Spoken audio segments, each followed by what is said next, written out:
What is up, all of my loyal subscribers and all the new people who've been subscribing to my channel? I think we've seen like a 300% increase, and yeah. Anyways, today I want to talk to you about a topic near and dear to my heart: the Wild West.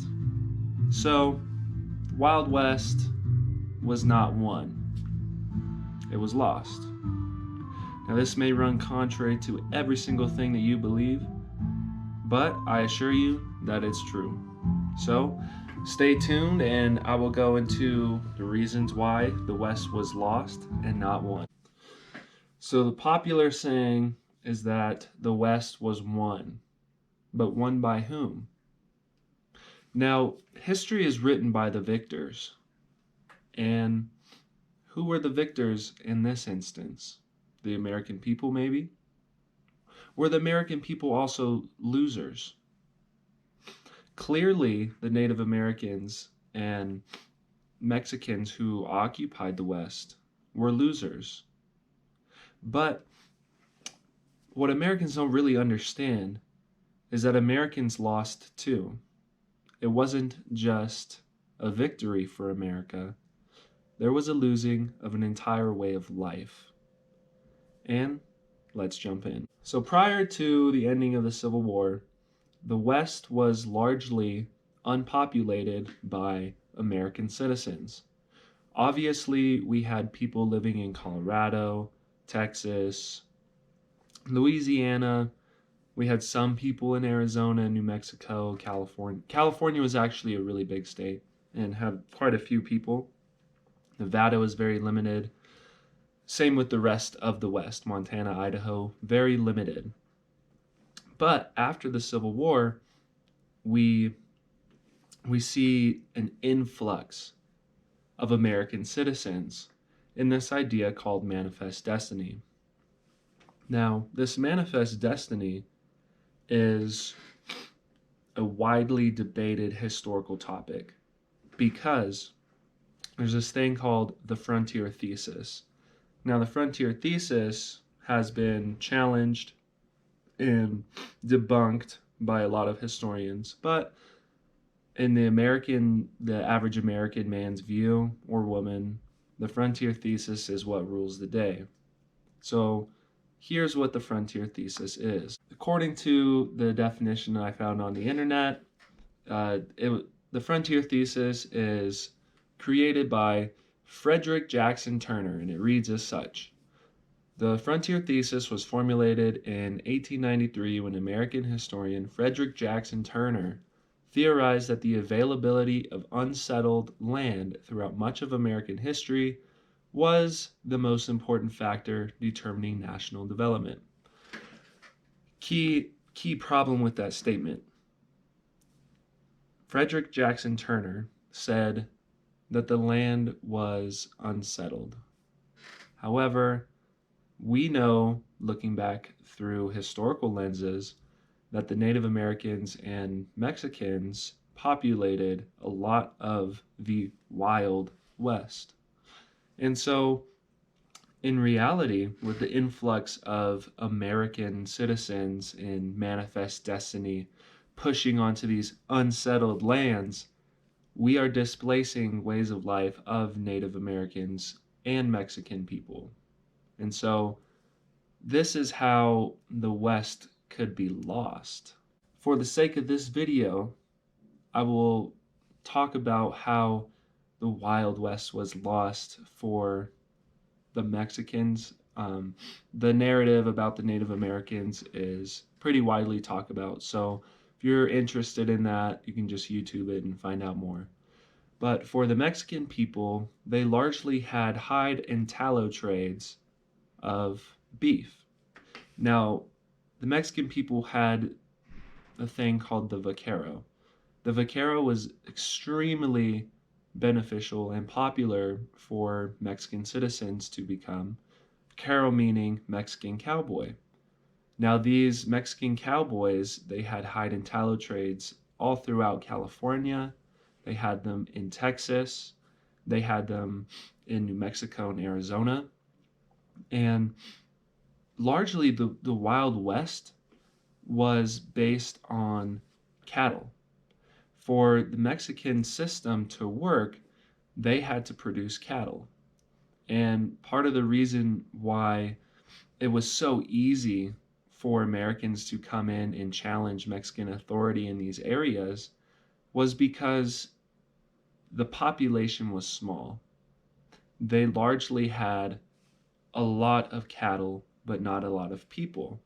Yes, they had vaqueros everywhere, and they also had ranchero owners, and they had some small towns, but this was no challenge to the American settler. And so when the American government wants Mexico to cede that land, Mexican government kind of has to say okay, because their population size in the Wild West territory was extremely small. Now, when Mexico cedes this land, it's not going to be a victory for those vaqueros or for the Mexican ranchero owners. It's going to be a loss because largely it came with the losing of cattle and property rights because the American government did not care about that. So, the Wild West, the West was not won for these Mexican people. It was lost. Their way of life was lost, and largely they went back to Mexico or they hired on to work for American companies. The West was also lost to the Americans who originally came over and settled. These people are, in my context, the context that I'm going to be talking about in this video, these people are the cattleman and the cowboy.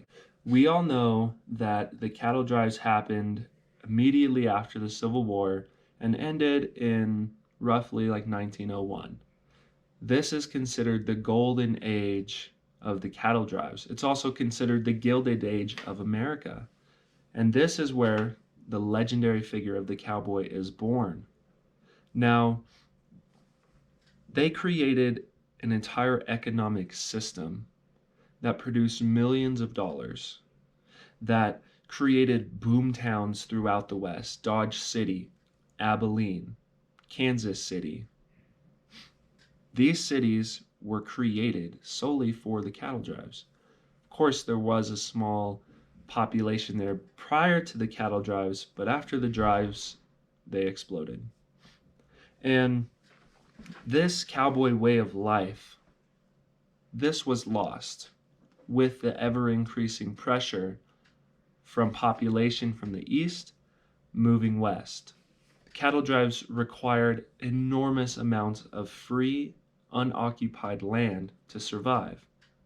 Now, once this eastern population started migrating west, they started fencing the land and they cut off the cattle drive routes. And therefore, the cattle drive era ended largely with the invention of barbed wire and the invention of making it cheap.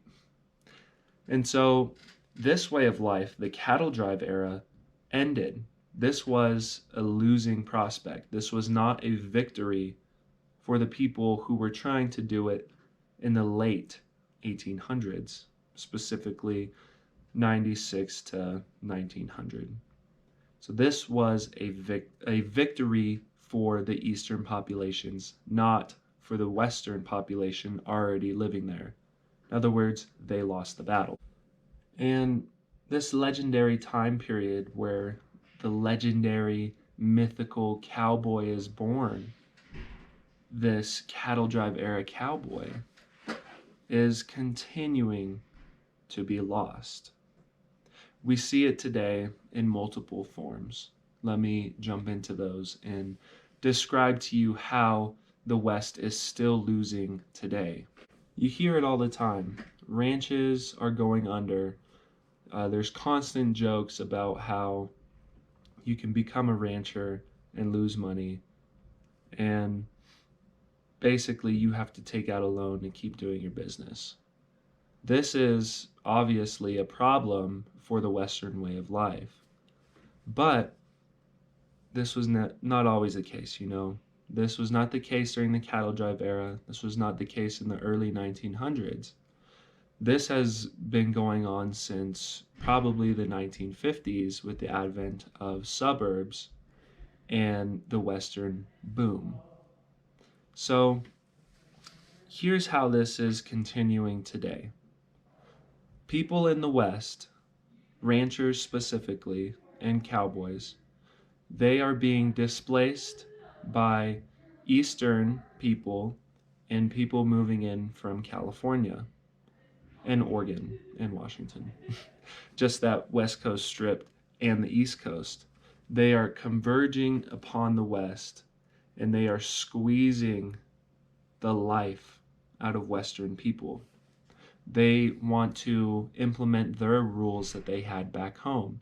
We see this in Montana. Californians are moving there in droves.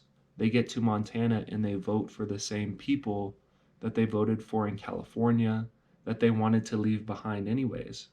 So they're coming to Montana, squeezing out the native Westerners, making those Westerners move, when in reality there should be a meshing instead of a pushing. So take Montana for instance, and you can see how the West is still being lost today. Take even a state like Colorado, where 30 years ago, Colorado was ruled by the native population. Marijuana was not legalized. The government was not pushing out agriculture. There is literally going to be a free meat day where the people of Colorado are not supposed to eat meat. Meat is a Western tradition. Meat is a Western way of life. Cattle is a Western way of life. And we can see this in one of the most Western states that there is, Colorado, that people do not care about it anymore. So the Western people are losing this battle because, like the Mexicans and Native Americans, they don't have the population required to keep up their culture and their traditions. So I think that this is how the West is lost. This is how the West was lost and continues to be lost. There is a battle going on right now for the West. And who will win? At this point, it is almost inevitable. We will get to the point where ranches will become an anomaly, and huge populations will continue to hike up the property taxes on ranches and on Western people. The native population will be forced to move out of their homes like we're seeing today. So the West is being lost, and it will continue to be lost because Westerners do not have the population size. So my solution to this problem is I would ask Californian people and the East Coast people that when they move to the West to not try and change everything there, and to maybe try and do a little bit of this instead of this. Thank you for watching this video. Hopefully it made some sense. And I guess I'm supposed to tell you to like the video. If you want to subscribe, go ahead. If you don't, it's fine. I don't care. Peace.